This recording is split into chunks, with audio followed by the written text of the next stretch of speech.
우리는 성경의 여러 인물들을 통해 하나님의 뜻과 섭리를 배우고 깨닫게 됩니다. 오늘 우리 본문에 나온 야곱이라는 분은 너무나 익숙히 우리가 알고 있는 인물이기도 합니다. 그는 할아버지 아브라함 그리고 아버지 이삭의 뒤를 이은 이스라엘의 3대 족장이었습니다.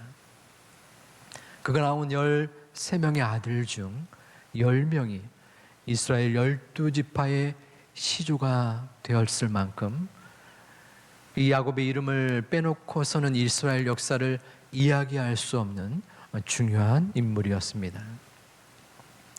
그런데 그의 인생이 굉장히 파란만장했습니다. 그는 어머니 뱃속에서부터 형과 싸웠습니다. 태어날 때에 형의 발 뒤꿈치를 붙잡고 태어났고 몇 초 차로 인해서 둘째가 되었습니다. 형에서는 외향적인 성향으로 아버지 이삭의 편애를 받았습니다. 반대로 동생 야곱은 내향적인 성향이었고 그의 어머니 리브가의 편애를 입었습니다. 어머니와 아버지가 한 아들을 좋아했던 거죠. 굉장히 역기능적인 가정이었습니다. 그 성장 과정 속에서 형인 에서를 경쟁 상대로 삼고 자라나게 되었습니다. 그러던 어느 날 좋은 기회가 왔습니다. 형이 사냥을 좋아했어요. 그래서 사냥을 끝나고 온 뒤에 배고픔과 또한 피곤함에 지쳐 있게 되었어요. 야곱은 팥죽 한 그릇을 준비했습니다. 형, 그 장자권과 이 팥죽과 바꾸자. 형은 단순하게 승낙을 합니다. 그리고 이어서 어머니와 짜고 눈이 보이지 않는 아버지에게 다가가서 마치 형인 것처럼 속입니다. 그리고 장자의 축복을 받습니다. 나중에 소식을 들은 형은 너무나 분노했습니다. 형의 살기 등등한 위협 속에서 야곱은 정든 가정을 떠날 수밖에 없었습니다. 두려움과 외로움과 불안에 휩싸여서 낯선 땅 하란 외삼촌이 있는 곳으로 가게 되었습니다. 그 가는 길에서 그는 막막함과 어려움을 토로합니다. 그 외삼촌의 집에서는 종처럼 일했습니다.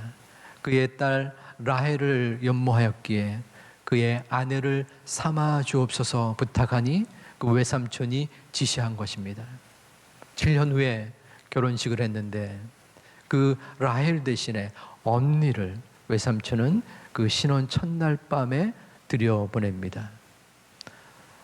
아버지와 형을 속였던 야곱이 이제는 외삼촌에게서 속임을 당한 것입니다.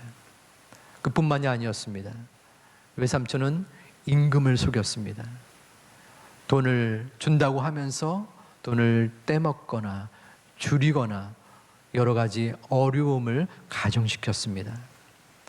외삼촌과의 반목 가운데에 야곱은 밤중에 그의 가족들을 데리고 도망치게 되었습니다. 그곳에서 있었던 것이 20년이었습니다.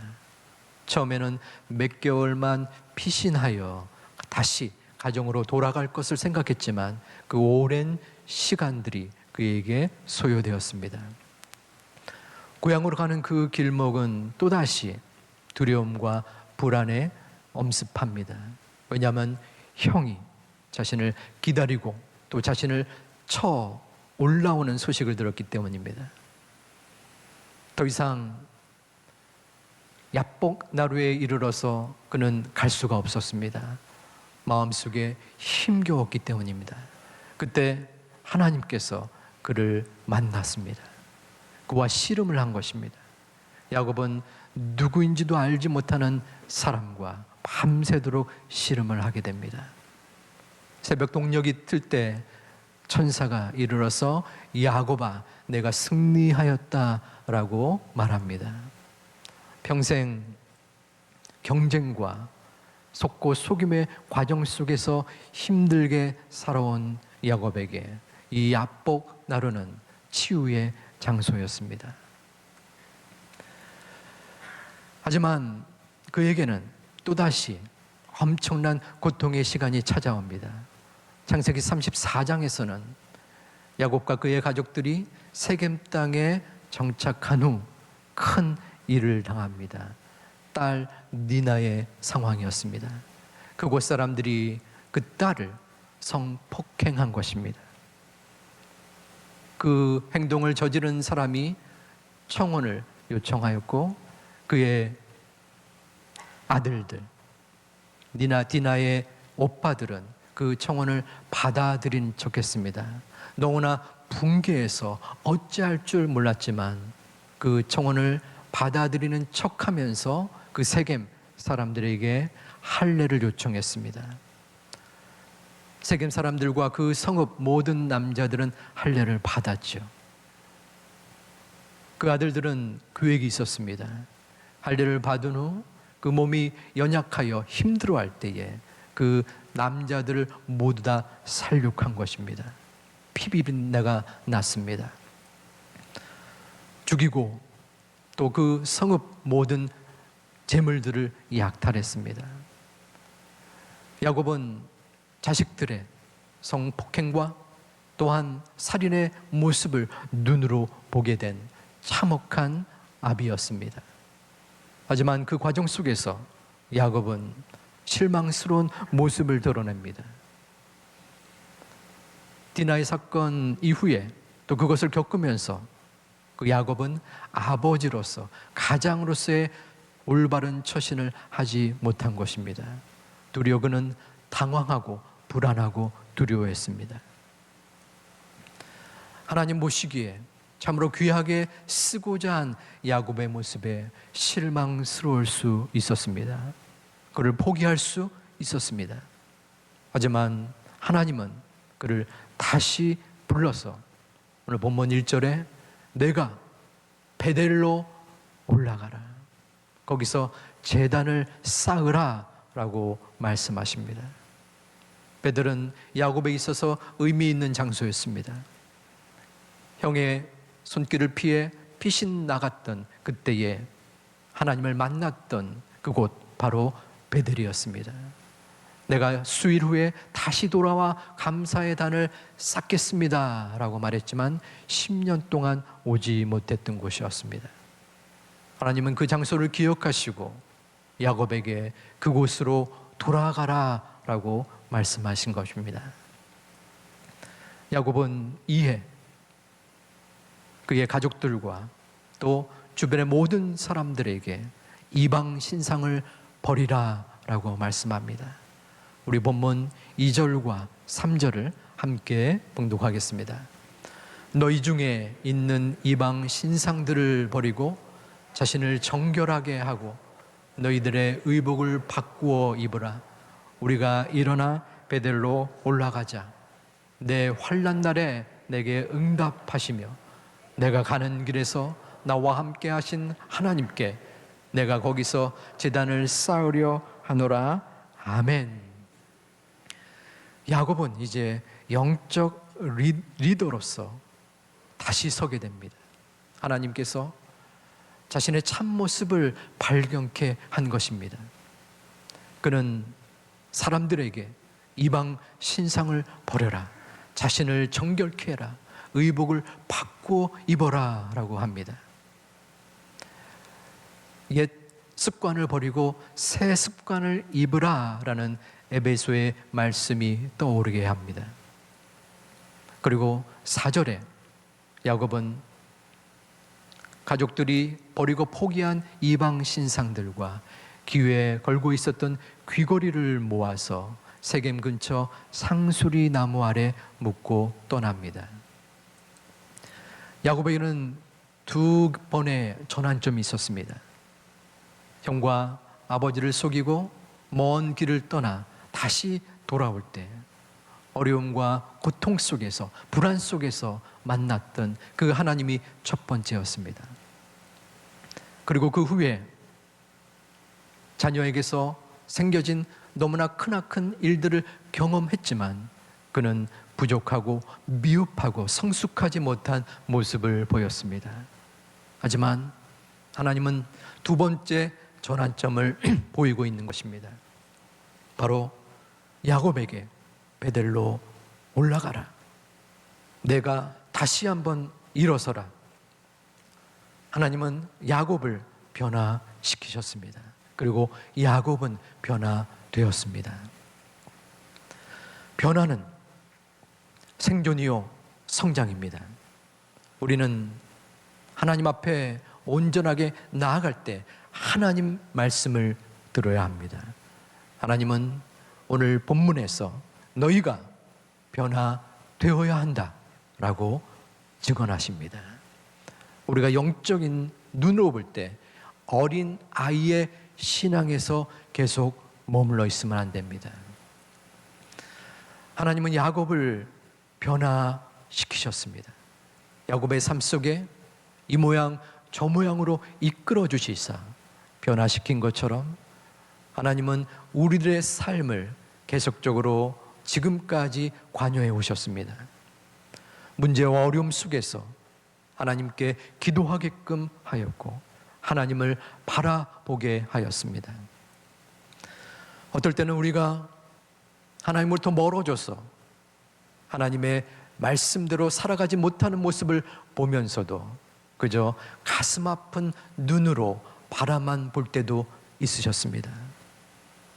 그러나 하나님은 우리를 버려두지 아니하시고 우리를 포기하지 아니하시고 지금 오늘 말씀 속에 변화를 이야기하고 있습니다.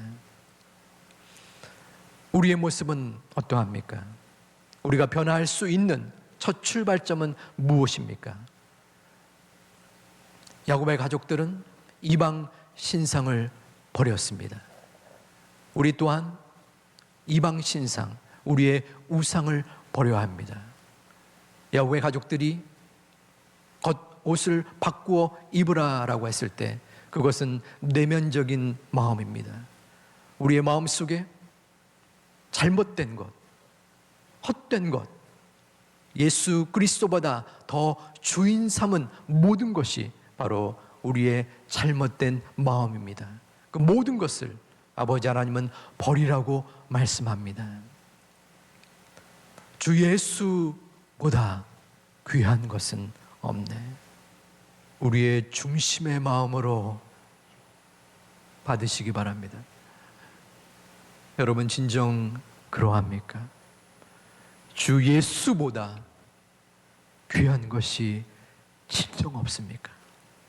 세상의 부귀와 명예와 행복이 그 어떠한 것이 주님보다 앞설 수 없다는 이 찬양이 여러분의 진실된 고백이 되시기를 주님의 이름으로 축원합니다.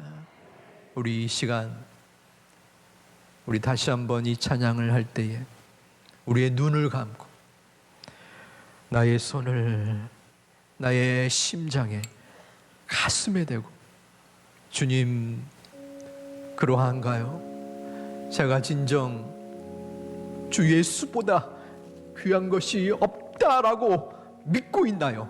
아니면 부족한 내 자신과 내 명예와 내 부귀와 내 행복이 우선하고 있지는 않습니까? 주여 저를 보살펴 주옵소서.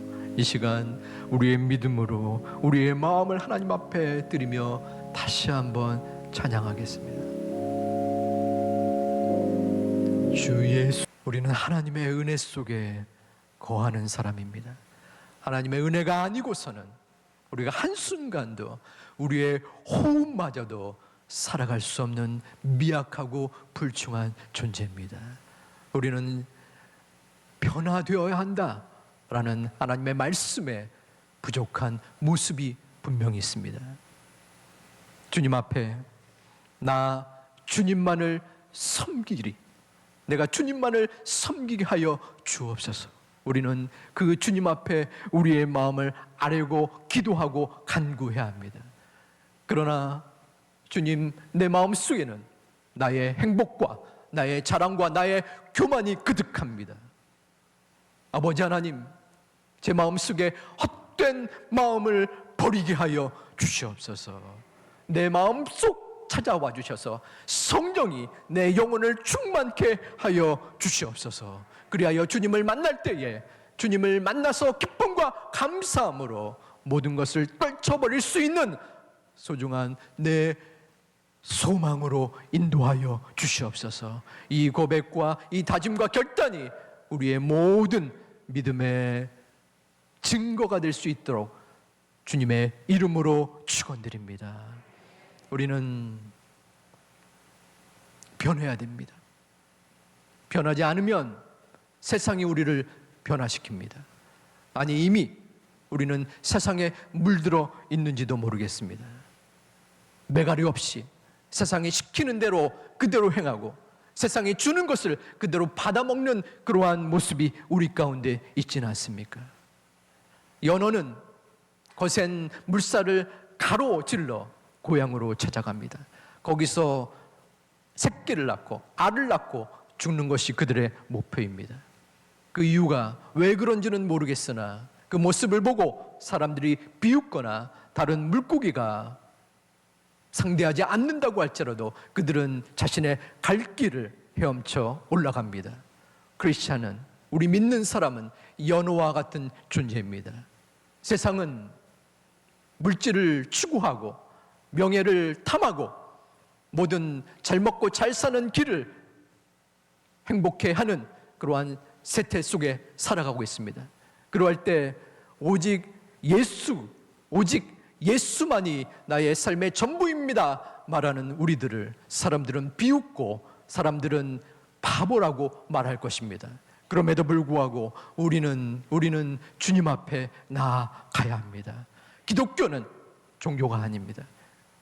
예수 그리스도는 이 땅의 몇 성인 중에 하나가 아니라 우리의 생명입니다. 우리의 전부입니다. 그렇기 때문에 우리는 그 주님이 우리의 삶을 변화하기를 바라고 요청하는 이 말씀 앞에 바로 서야 합니다. 우리의 신앙의 옷깃을 다시 한번 염려해야 합니다. 나는 어디에 있는가? 나는 무엇을 추구하고 왜 살아가는가? 우리의 마음속에 헛된 욕심과 헛된 자랑과 내 자아가 주님보다 앞설 때에 주님은 얼마나 그 모습을 보고 내가 지금까지 신앙 생활을 한 것이 얼마인데 내가 너를 위하여 얼마나 노력하고 애쓰며 너의 변화를 바라보았는데 아직까지 너는 어린아이의 신앙에서 이전에 20년 30년에 그 신앙을 그저 빨아만 먹고 살아가는 자이냐? 너의 초심은 어디 갔느냐? 주님을 바라보는 너의 마음은 지금 어디 있느냐? 우리에게 말씀 앞에 묻고 계십니다.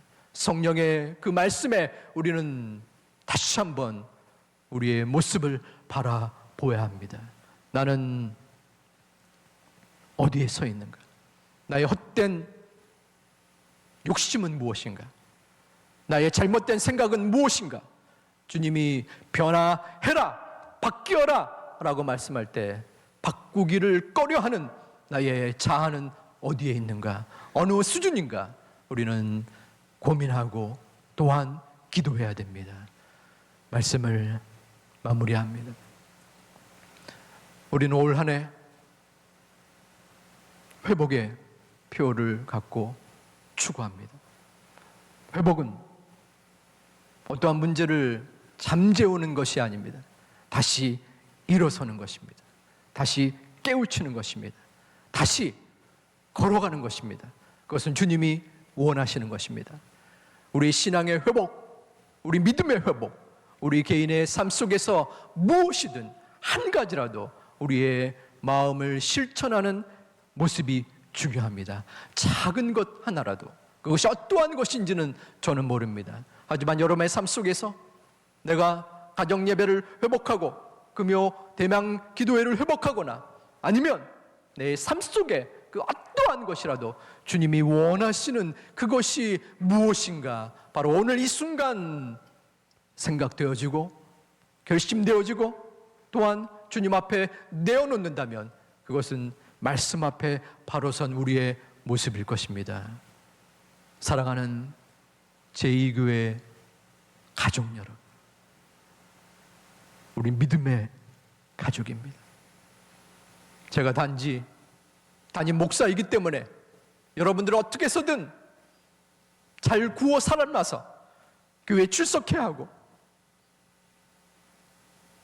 목회의 어떠한 목적을 이루기 위한 것이면 하나님이 저를 용서치 않을 것입니다.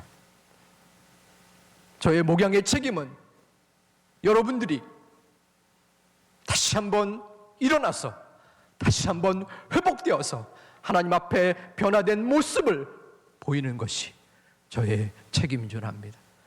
분명한 하나님께서 부여하신 이 영적 책임감으로 다시 한번 마지막으로 말씀드립니다. 우리는 변화되어야 합니다.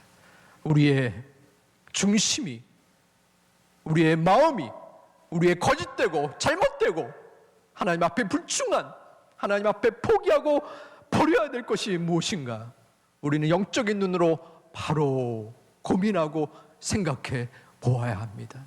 더 이상 이 땅에서의 수고와 이 땅에서의 생각과 이 땅에서의 부귀와 목적, 그것이 우리의 우선순위가 되는 것이 아니라 주 예수보다 귀한 것이 없습니다. 사람들은 나를 비웃고 사람들은 나를 인정치 않고 어찌 가지지도 못한 저 사람은 저렇게 희희낙낙하는가 라고 의아해야 할 때 우리의 마음 깊숙이 주 예수보다 귀한 것이 없기 때문입니다. 고백하며 든든히 이 땅을 살아가는 주의 자녀들이 되시기를 주님의 이름으로 축원을 드립니다.